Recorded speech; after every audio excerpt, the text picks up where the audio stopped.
let's go for that. Good afternoon. This is Janice Perkins with Capacity, joined by Sue Tirukonda with, tell me, Cordell Wealth Strategies? Cordell Wealth Management. Yeah. Oh, so close. I was like, is it strategies management? Okay. So this is an on the bright side. And I know Sue through WEBA here in Wichita, Kansas, the Wichita Independent Business Association. And Sue, I'm going to start off by reading you something. I've been showing some videos, but this article was too funny to me. So I'm going to share screen so you can actually see the article that I'm reading at the same time. Mm-hmm. The title is 12% of at-home workers skip video due to lack of clothes.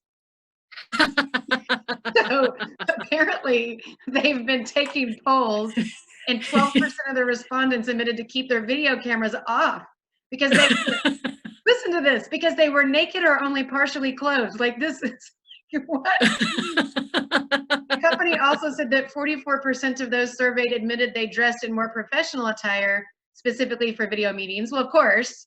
And 60% said they had rearranged their homes to look more professional in the background of a video call. Absolutely. I'm not going to have a laundry basket behind me.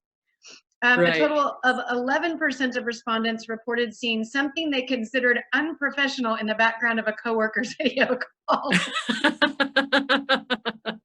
My sister was telling me she was on a video call and her coworker's naked 2-year-old child was running across the screen during the call. So there's that border percentage. That's right. That's too funny. Okay, so I'll stop sharing. I just thought that was a pretty interesting thing. You know, here we are doing that very thing. We are, at least one of the people I interviewed the other day, she was professional from the waist up. She did admit later that she might have had pajama pants on. It's true. So the questions I wanted to ask you, the first one is, what is something as a wealth management strategist and expert in these trying times, what is one thing you would tell people to do for their business right now? Yeah. You know, it's interesting because if you think about, necessity is the mother of all invention, right? So oftentimes, we're stuck at home, our businesses are shuttered, and we're thinking, what can I do? And it's during times like this that you really start thinking about creative ways of maybe continuing to do business. And I'll give you an example. There is a business here in town called Quick Stitch, and they are normally in the alterations business. And this time of year, they're phenomenally busy because of prom season and wedding season and all of that. Well, with all of that shut down, they have no alterations to do right now. And so what they are doing actually is sewing cloth masks and giving those masks away to healthcare workers and anybody else that needs a mask. And so they've changed their business to help people in a way that they can help people. And so, if you feel like, what can I do? Get creative. Because now's a time when maybe you can introduce something different or create a new service based on what you're seeing in the marketplace, so that you can still continue to survive. And it may be something that thrives even afterwards because of it, right? No, I love that. It's adding value back too. I mean, it's feeling more, that's part of what we've lost in this intermittent wilderness is the value and the talent that we added every day to what we currently were doing. And so feeling like that we're adding value somewhere is an important part of our personhood. That's really great. Yeah. That's really great. And I guess the other thing that I would want people to know is that you're not in it alone. There are a lot of resources that are being made available, both through the stimulus bill and through the SBA, through government loans and things like that. Okay, so the second question for you, Sue, is and this kind of is a segue after that example you used too, what is something I can do for me as a person? What would you suggest to someone? Yeah. I think for a lot of people, they're used to having a schedule, going out, meeting people, doing things. And I think part of it is that you still got to maintain some kind of schedule. Mhm. Because it's easy to feel lost when you're working from home, because it's not what we're used to doing, right? And so, if you're a person that works out every morning, still work out, get dressed in some way, shape, or form, right? After Yes. your example. But still, get dressed and, be productive. The other thing is that times like this give us a chance to pause and reflect. And so, if you've been thinking about, am I on the right path? Am I doing the things that I need to be doing? Now's maybe a good time to reassess and think about maybe some changes that you want to make, as we go through this and come out of it, because we will come out of it. Mhm. And at that point, if you've had some thoughts about maybe changes you want to make or different things that you want to do in your life, maybe it's, this has been a wake up call for you in terms of, the amount of expenses that you have versus the income that you're getting and stuff like that. Maybe this is a time to think through some of those things and make some changes long term. I would agree. I've had a lot of other people mention things just like that. It's such a great pause button Yeah. and an opportunity for the things that we put off that are really important, Yeah. but they get brushed away Yeah. because of the noise. Yes. So it's a great Absolutely. time.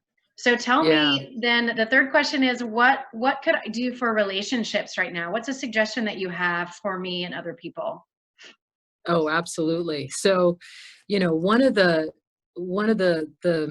unintended side effects of social distancing is that, now we're all confined to our own little spaces, right? Our homes and things like that. And so, it's so important to continue to nurture relationships, particularly with folks that are older that, are really truly are confined to their homes, neighbors. Just check in and make sure that they're okay.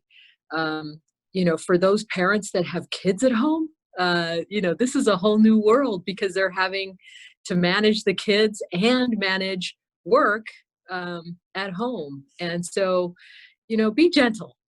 Don't stress yourself so much on trying to get, everything accomplished. Give yourself some grace, give yourself some room, so that you get through it. Because with all this uncertainty, it's very, very stressful. And that stress carries through in your interactions with people and with the kids and everybody. So give yourself some grace. Oh, I love that. Thank you. My last question for you then is, what is your silver lining, or what's your on the bright side that you have found through all of this for you? Yeah. I think you see the best in people. When we go through something like this, we really truly see what people are made of. And we've had so many that have come out to help that have, we've had construction companies donate masks to hospitals, right? Because they need them more than the construction companies do. So, the silver lining in this is that the best does come out, and we see Mhm. so many acts of kindness from just places we never thought we would. And, we have to stay positive through this, because I truly believe that's the only way we'll all get through it. And we're all in it together. So, Mhm. let's help each other out and let's watch out for our fellow people and animals and everybody that we care about. That's really incredible. And I think that the important thing that you said, it's not just that it's an opportunity for kindness and the best to come forth, it's an opportunity for us to notice. I think that Yeah. we're generally still a society of kind hearted, compassionate people, but we don't Yeah. notice it. And we don't have Yeah. opportunity to see giant leaps of compassion like that. We see little ones all Hmm. the time, and we haven't taken notice. So I think this Yeah. is a great, because we have this pause, that Hmm. we have a gratefulness ability that we didn't have before to notice. And Hmm. so I think that goes in Absolutely. conjunction with it. And I want you to take the time to also talk about briefly what you do at Cordell. I've had the opportunity to hear Sue speak multiple times. She's very well versed in what she does. Um, and I just respect her immensely for what she's accomplished in her life, as well as the character of the person she is. I will Mm. leave it at that because I could talk about the holistic person that you are for a long time because it's incredibly impressive, and we belly laugh through all of our breakfast meetings. It's incredibly Yes. enjoyable to spend time with you, Sue. So tell me a little bit about Cordell and what you do there. Yeah, sure. Thank you. Thank you for those kind words, Janice. I really appreciate that. I'm a financial planner, and the reason why I got into this profession is truly to help people. And when you think about your finances, what I do is I look at finances from a big picture perspective. And the best part about my job is I get to help people achieve the goals and their goals and their dreams. And so I manage investments, I help with insurance, I do tax planning and college planning, all from a holistic perspective, like you said.